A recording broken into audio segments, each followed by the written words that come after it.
get to the final battle between Kong and Godzilla, and I'm going to be straight up with you guys right now. I, the whole time before the movie came out, was rooting for.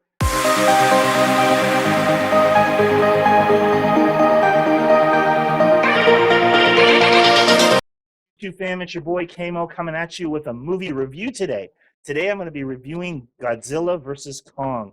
I just finished watching it on HBO Max, and okay, so I'm going to start off with non spoilers. Not going to give anything too much away, and then I'll warn you guys when I'm going to go into spoilers because there's some things I just have to talk about, and I can't without spoiling some stuff. So I'll warn you when that comes in case you don't want to know. You can click off. So getting on, and I have some notes here just to kind of like walk me through stuff. But overall, I loved the initial vibe and the overall movie. Like, was there problems with it? Yes, but overall, I thought it was a really great like popcorn movie. You know, it was one of those movies you just sit down and you put on and you just enjoy. Like, there's some parts that are like confusing, and again, I'll get into that with spoilers. But like the actual Godzilla versus Kong parts are awesome. Like that's what and the way they set this movie up. I don't think this is a spoiler. Is they really right off the beginning they kind of set everything up as like this is like a UFC championship fight, or this is a WWE like cage match. Like that's what you're in for when you watch this movie. And I thought the way they set it up was perfect. And I know people are going to wonder and ask, like, do I need to have seen the other movies to get this movie? You don't need to see the other movies, but it will help, especially I feel when it comes to Godzilla's character and backstory, because you know really Godzilla's had two movies before this, and Kong has only had one. And I don't know if that was why in this particular movie. I feel like they focused a lot on Kong. They really gave you a lot into his backstory and his motivation and everything. Whereas like with Godzilla, there really wasn't much of that, and that kind of like hurts the characters too, like the supporting characters, like the humans, um, because if you don't know their backstory and why their connection to Kong and I mean, sorry, their connection to Godzilla and everything like that, then there's parts where you could be a little lost or confused, I think. But as far as Kong goes, like they really kind of feed you everything you need to know in this one movie. Um, what else? So I don't need to see previous. Focus heavily on Kong. So the story, the overall story, the story with the Titans, the monsters, was awesome. Their reasons for why they were doing what they were doing, their motivation, their uh, just their overall character development, even was really, I felt like was really good in this movie. Where it was lacking was the humans. To me, I felt like almost all of the humans, both Team Kong and Team Godzilla, their characters motivation and their story, like it was really confusing at times, and then other times it was just straight up boring. And then there was times where I can't get into right now because it's spoiler, but there was times where some of the things were just flat out ridiculous, and I was like, I don't like, I know that we're dealing in a movie where there's monsters and stuff, but really, like, okay, so that was kind of like my big gripe was basically the human actors. And to be honest, like they probably could have. This was just under 2 hours. I feel like they could have cut out 20 minutes of the movie and it would have been just fine. And obviously, like a lot of that would be the human stuff, but that's just how I felt about it. Um, Again, the actors that are in it, they got Millie Bobby Brown and Alexander Skarsgård, and the Team Godzilla and Team Kong, and they're good actors, but really they didn't have a lot to do. And well, again, their motivations and why they're doing what they're doing is just so confusing at times. But again, like they're on screen just to kind of serve as exposition, I think, as far as like, wow, this is why he's doing this, and oh, you must be doing this. But their stuff was pretty boring, and like I said, is but they're good actors. Nothing against them personally. It's just I think it's just a script, honestly, because like you could have lost a lot of their stuff, and the movie still would have worked. And I will say this, without spoiling anything, I do feel like the trailer's a little misleading in the fact that the trailer makes it seem like they're bringing Kong to face Godzilla because that is what needs to be done in order to stop Godzilla from doing the things that he's doing. But then when you actually watch the movie, that isn't necessarily why they're bringing Kong in. Again, don't want to need to, and it is actually a little confusing, but uh, I felt that was a little misleading. I felt like you could have just the trailer sets it up that way. I feel like you could have done it exactly that way, and the movie would have been just fine, and you didn't need to introduce all this other subplot stuff that was kind of silly, in my opinion. Um, so the action and the visual effects were awesome. There was so awesome. I literally wrote down like there were parts in this movie where you're like again without spoiling anything where I feel like that could have been a ride. Like that could have been a ride at Universal or wherever, you know, where you like one of those virtual rides where because it was so those moments where these things happen, you really feel like you're in it and it looks good and like I said the action was good. There was actually a a few fight scenes and I'm not going to get into again spoilers, but there was a few fight scenes and each one was really good. It wasn't like just like a 1-2 okay fight's over. It was like they went in, they battled, like each time they fought they battled, and so I thought that was really good. I was expecting just like one big battle, but I actually got a few, at least two. And so as far as I got on my notes here, that's all I really have for non-spoilers. Excuse me, non-spoilers. But again, overall, I loved it. If you're into these type of movies, I think you will love this movie. You will have parts that bother you, uh, probably the human stuff. But like if you're going in to see them fight and to see one come out a winner, which, by the way, I know a lot of people are wondering, is there a clear winner in this fight? Yes, there's a clear winner at the end of this fight, which I will get into in the spoilers. But uh, if you're going in for that reason, you're good. If you're going in because you want like a really compelling story to move you and to all this kind of stuff, it's not really going to happen. There is a little girl that's a basically Team Kong. She's really kind of like the driving force with Kong, like honestly, like and I'm forgetting the actors' names, but the two adult characters that are for King Kong, like I felt more connected to the little girl who's she's a deaf little girl in the movie. Um, I feel more connected to her story as it relates to Kong versus their story. Um, but yeah, if you're going in for just I want to see them battle, I want to see them brawl, I want to see one win and one lose, uh, you're in for a great time. And even if you are rooting for one that doesn't win, I think you'll still have a great time.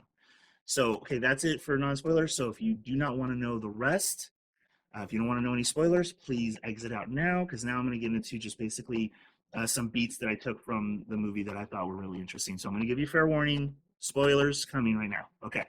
So, like I said, they start off with the whole UFC battle brawl. And it's really like cool because like legit they actually show like brackets. It makes it look like brackets, and you got Godzilla like beat this person, and now he's here, and Kong beat this person. Now they're here, and now they're the last two. They're here to face off, and it was awesome the way they did that.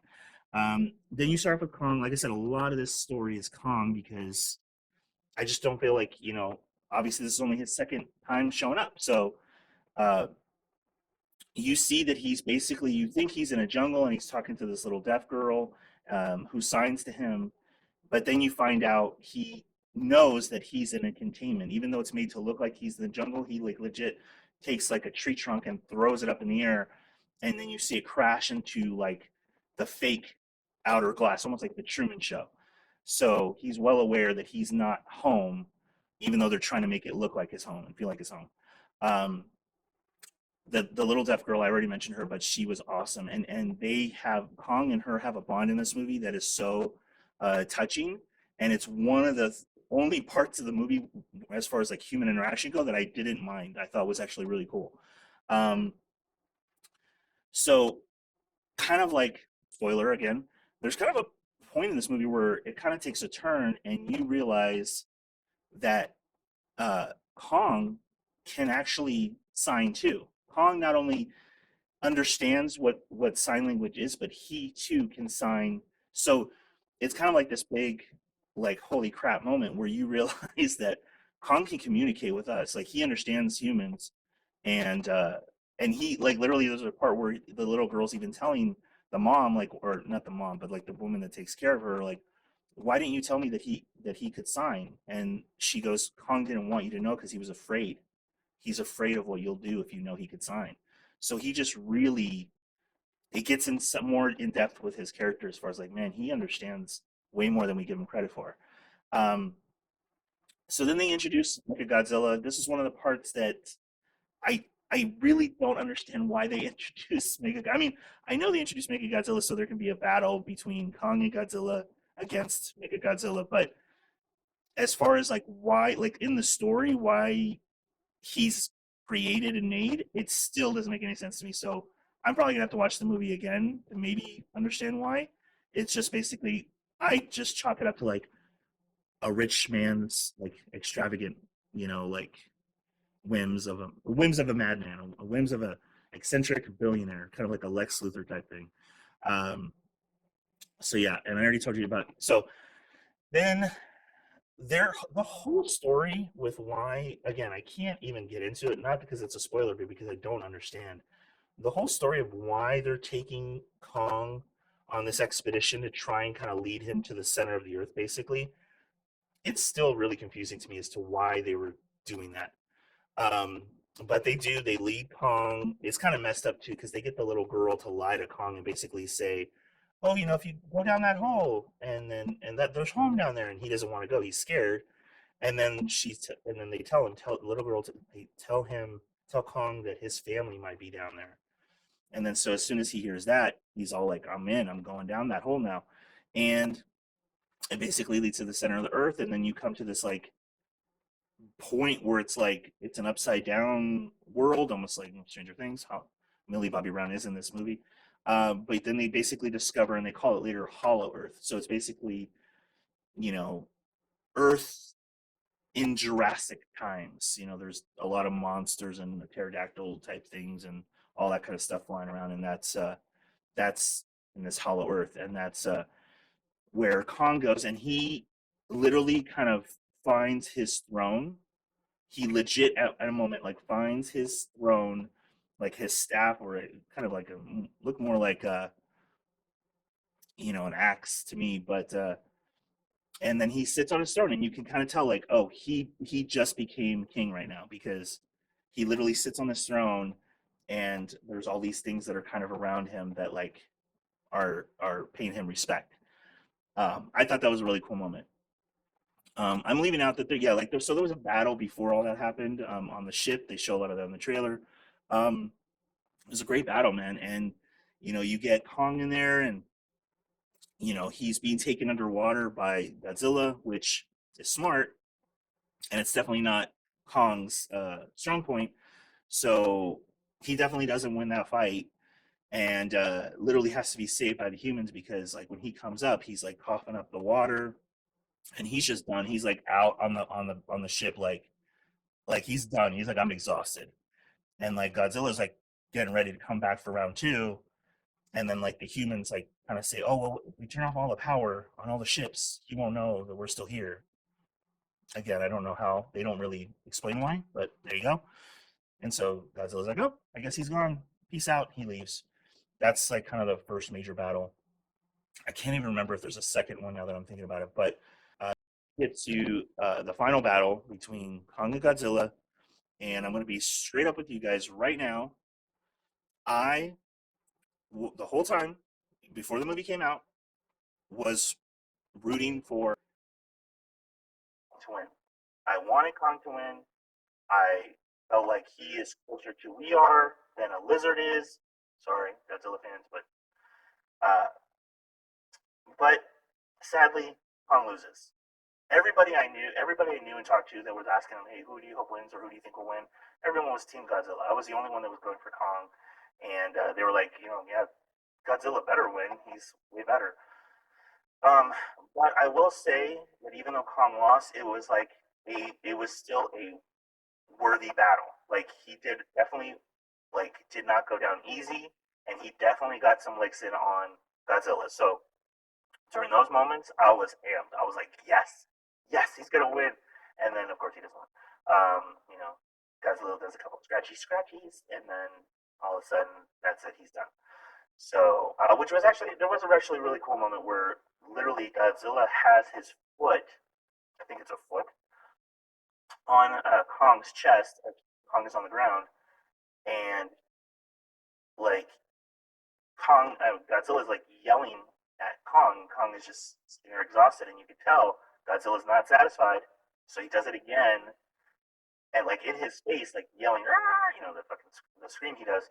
Sorry, um, he's doing the scream he does, and then you see, okay, Kong's like, okay, I'll give you the respect. So then Kong starts to growl too. So they're just growling in front of each other, like this close to their face. And then Godzilla's like, okay. And it was kind of almost like a moment like, I want you to, it was almost like he wanted him to say, like, uncle, you know? It was almost like Godzilla was like, say uncle, like Bloodsport, Mate, say Mate. So he said Mate, and then he's like, all right. And he backs off. So I think it was kind of a weird respect that Godzilla had for Kong, even though Godzilla won, which I liked because I would have been mad if it was just like beat Kong and now peace out, like you suck.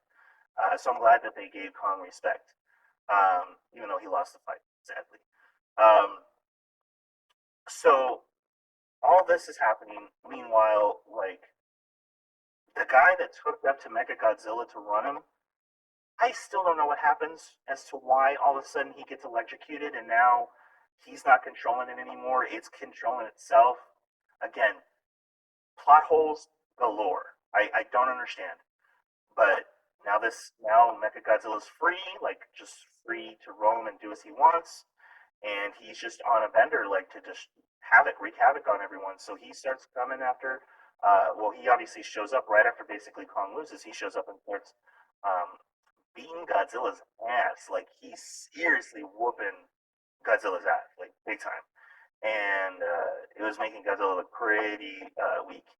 And so they're like, the little deaf girl is feeling the ground with a vibration, and she can feel Kong's heartbeat is slowing down, and she's worried for him. And so they're like, well, what if? And the other humans are like, what if we give him a jump start?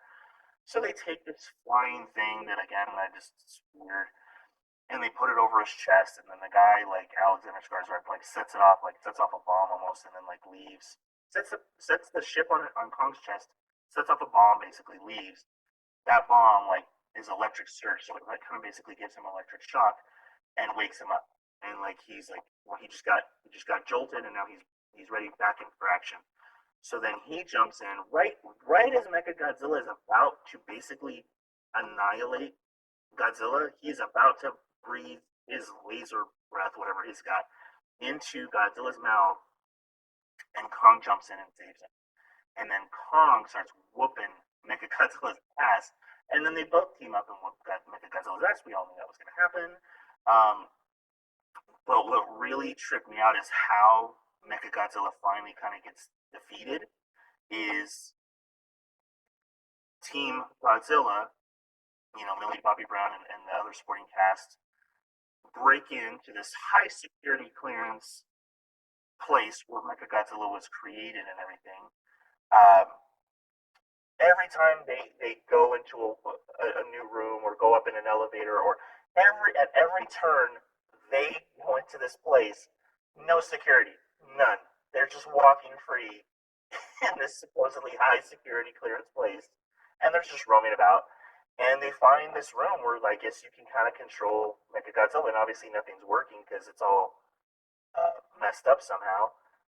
And then one of the characters gets this bright idea: oh, spill alcohol, basically like spill alcohol on the computer, and spills alcohol on the computer, and then that shuts Mechagodzilla down. So I'm like, literally, Mechagodzilla got taken down by a shot of yak, or shot of rum, or shot of alcohol. Like, that was what took Mechagodzilla down. That was ridiculous. But, like I said, a lot of stuff in this movie was really ridiculous. So, remember that, spilling alcohol. So, after that's all done, Godzilla and Kong kind of look at each other. You could tell Godzilla. Well, at one point, Kong has the axe. I'm gonna call it the axe in his hand, and you could tell Godzilla was almost like, "Are we about to battle again?" And then Kong puts it down, and then they kind of like give each other like a look, like respect, and then Godzilla just goes back into the ocean, and then cut to you see Kong kind of just swinging along the trees like monkeys do, and you find out he's now got his new home. He literally does the sign for home. I believe it was something like this. Does a sign for home in Hollow Earth, and that's where he's new. He is now. That's his new home, and basically he is king of that domain. So it's almost like they kind of leave it off towards like Kong is king of, we'll call it Earth 2 or Hollow Earth, whereas Godzilla still reigns supreme on our Earth. Does that make sense? Uh, so yeah, that's basically the movie for you. Um, I hope you guys you like the review. If you guys could please like and subscribe to this channel, it really helps me out. And if you guys, I also do a lot of reaction videos. So if you have any videos you'd like me to react to, post them in the comments below. It just helps the algorithm. That's what they say. But sorry about that. Just helps with the algorithm. But yeah, that's it, guys. Thank you guys so much for watching. I really appreciate you. And as always, until next time.